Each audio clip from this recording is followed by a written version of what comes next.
Assalamualaikum warahmatullahi wabarakatuh.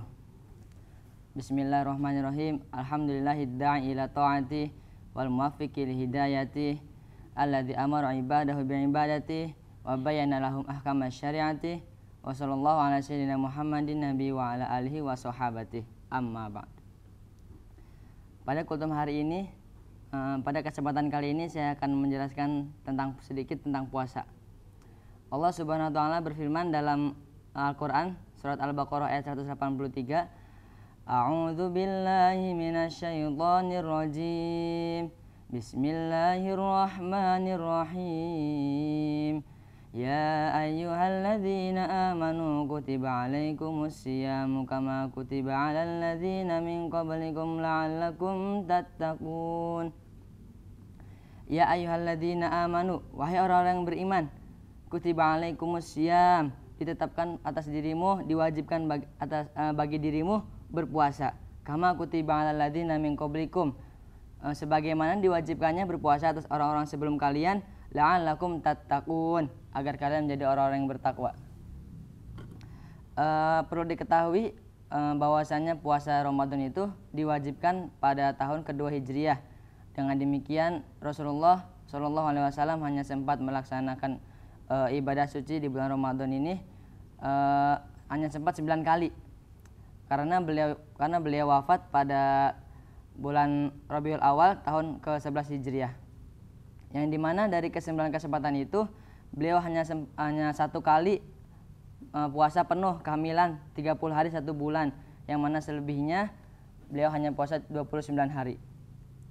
Dan sebenarnya umat-umat terdahulu, sahabat-sahabat terdahulu dan ahli-ahli kita terdahulu yang hidup sezaman dengan Rasulullah sudah mengenal apa itu puasa, sudah tahu apa itu puasa.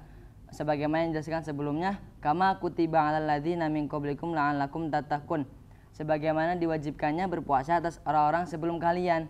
Bahkan menurut sebuah penelitian seputar agama-agama yang ada di dunia yang dilakukan oleh Dr. Ali Abdul Wahid, beliau berkata bahwasannya puasa itu merupakan salah satu jenis peribadatan paling kuno dan paling mudah ditemui di banyak tempat.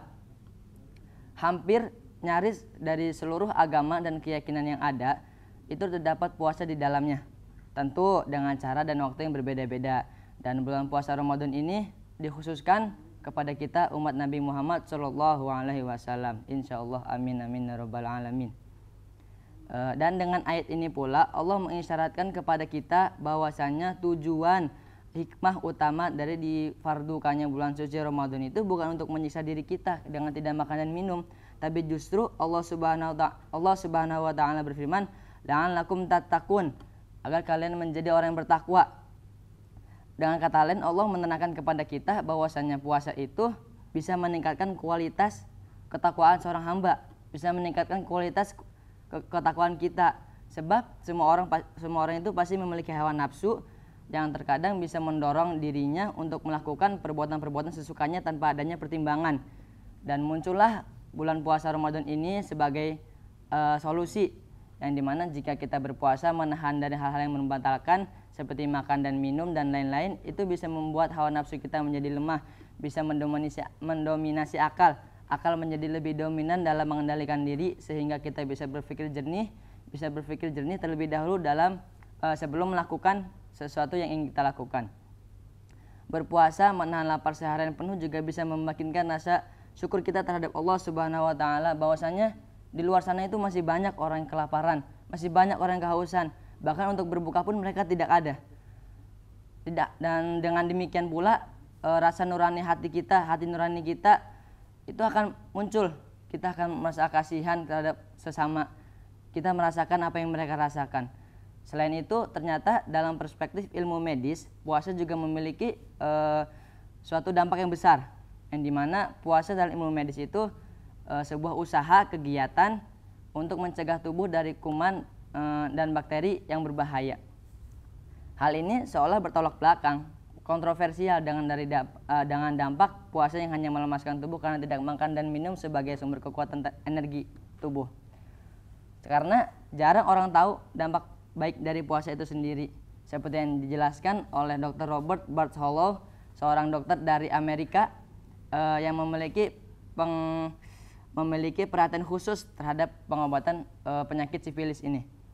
Ia meyakini bahwasannya usaha berpuasa ini usaha yang sangat manjur untuk mengobati penyakit sifilis. Ia mengatakan bahwa tidak diragukan lagi tuh yang namanya puasa. Puasa itu merupakan usaha yang sangat manjur untuk mencegah tubuh dari kuman-kuman yang berbahaya yang diantaranya menjadi penyebab dari penyakit sifilis, yaitu bakteri Treponema pallidum. Karena dengan berpuasa itu tubuh akan memproduksi sel-sel kulit, sel-sel darah putih yang mana mampu memakan bakteri-bakteri yang jahat. Sebagai umat muslim, umat Islam, kita seharusnya sudah mengetahui apa itu puasa, syarat-syarat berpuasa, bagaimana tata cara berpuasa, hal-hal yang membatalkan puasa. Dan di sini saya akan menjelaskan tentang syarat-syarat sah puasa dan syarat-syarat diwajibkannya berpuasa. Sebelum lanjut, saya ingin menjelaskan sedikit tentang niat. Dinukil dari kitab Al-Baijuri karangan Syekh Al-Fadil Al-Alamah Syekh Ibrahim bin Muhammad bin Ahmad Al-Asyafi Al-Baijuri Au-Bajuri, bahwasanya beliau berkata, fala budda min iqa'in niyati lailan. Semestinya, seyogyanya dan seharusnya kita itu meniat di malam hari. Kenapa? Karena Rasulullah SAW bersabda, malam yubayyit an-niyata qabla al-fajri la syamalahu. Barang siapa yang tidak tabit niat di malam hari, barang siapa yang tidak tabit niat sebelum munculnya fajar, maka tidak ada puasa baginya. Apa sih tabit itu? Atabitu iqa'un niyati lailan fi ayyi juz'in min ghurubi syamsi ila tulu'il fajri. Tabit niat itu adalah niat di malam hari, kapanpun terserah, bebas dari terbenamnya matahari sampai munculnya fajar. Falashtaratu fihi an-nisul akhir minal lail. Maka dalam pembahasan ini tidak disyaratkan kita untuk niat di pertengahan akhir malam, tidak wajib di pertengahan akhir malam jam 1, jam 3, tidak wajib kita niat di pada malam hari itu. Bebas kita niat kapan saja, dengan catatan min ghurubi syamsi ila tulu'il fajri, dari terbenamnya matahari sampai munculnya fajar. Langsung ke pembahasan inti syarat-syarat sahnya puasa dan juga syarat-syarat diwajibkan berpuasa. Pertama, ada syarat-syarat sah puasa. Jikalau seseorang memenuhi syarat-syarat ini, maka dianggap sah puasanya. Yang pertama, ada Islam. Maka tidak sah puasanya orang kafir. Maupun itu dia berpuasa bentuk toleransi kepada kita boleh saja, akan tetapi dia tidak dianggap sah puasanya. Kemudian yang kedua, berakal. Maka tidak sah puasanya orang-orang yang gila, mabuk, dan ayan epilepsi atau bahkan pingsan. Itu tidak sah puasanya karena pada saat itu mereka tidak berakal. Kemudian yang ketiga, suci dari haid dan nifas. Ini sudah jelas bahwasanya orang haid dan nifas itu tidak boleh berpuasa dan bahkan hukumnya haram. Kemudian yang keempat, mengetahui kapan saja waktu-waktu diterimanya puasa. Dengan kata lain, kita tahu kapan saja puasa itu tidak diperbolehkan, diharamkan. Yang dimana yang pertama ada hari Id, hari Lebaran, Idul Fitri, Idul Adha. Kemudian hari Tasyrik, hari ke-11, 12, 13 di bulan Hijriah. Kemudian ada hari Syak, hari ke-30 dari bulan Syakban.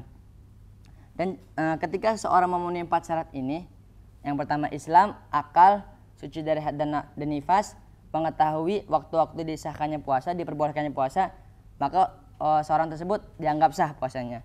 Dan ini berlaku bagi untuk puasa sunnah maupun puasa fardu. Kemudian ada yang namanya syarat-syarat diwajibkan berpuasa, di mana jika seorang memenuhi 4 syarat-syarat wajib berpuasa ini, maka dia diwajibkan untuk berpuasa. Yang pertama ada Islam, walaupun Islamnya sudah lewat. Maka bagi orang murtad, jikalau dia masuk kembali ke Islam, jikalau dia sudah masuk ke agama Islam kembali, maka dia wajib mengqadha puasa Ramadan yang sudah ia tinggalkan. Kemudian yang kedua ada balik, maka tidak wajib berpuasa bagi anak kecil yang belum balik. Dan jikalau anak kecil itu ingin berpuasa, dia maksa untuk berpuasa, maka sah-sah saja puasanya karena balik tidak menjadi salah satu syarat disahkannya puasa. Tapi dengan catatan anak kecil ini sudah tamyiz. Kalau belum tamyiz maka tidak sah puasanya. Kemudian yang ketiga, berakal. Berakal juga menjadi salah satu syarat sahnya syarat wajibnya berpuasa. Maka tidak wajib bagi orang gila, orang mabuk, dan orang pingsan, epilepsi ataupun ayan, itu mereka tidak diwajibkan untuk berpuasa. Kemudian kuat, dia kuat melaksanakan puasa, maka mengecualikan orang-orang yang tidak kuat melaksanakan berpuasa seperti orang tua atau orang sakit atau mu'alaf yang baru masuk Islam. Dan jikalau mu'alaf ini dia maksa untuk berpuasa, dia ijtihad untuk berpuasa, cuman dia nggak kuat, dia kesakitan, dia kelaparan, maka tetap sah berpuasanya. Karena kuat ini dia hanya menjadi syarat diwajibkannya berpuasa, tidak menjadi syarat disahkannya puasa. Maka orang mu'alaf mau dia kuat maupun enggak, sah-sah saja puasanya. Kemudian yang keempat, sehat, maka tidak wajib berpuasa bagi orang yang sakit. Kemudian yang terakhir ada bermukim, iqamatun, maka tidak wajib berpuasa bagi musafir.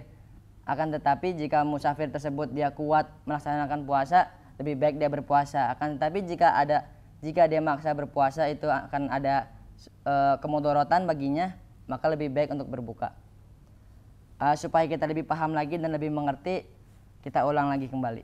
Yang pertama, ada syarat sah berpuasa dan juga ada syarat diwajibkannya berpuasa. Syarat sah berpuasa ada empat.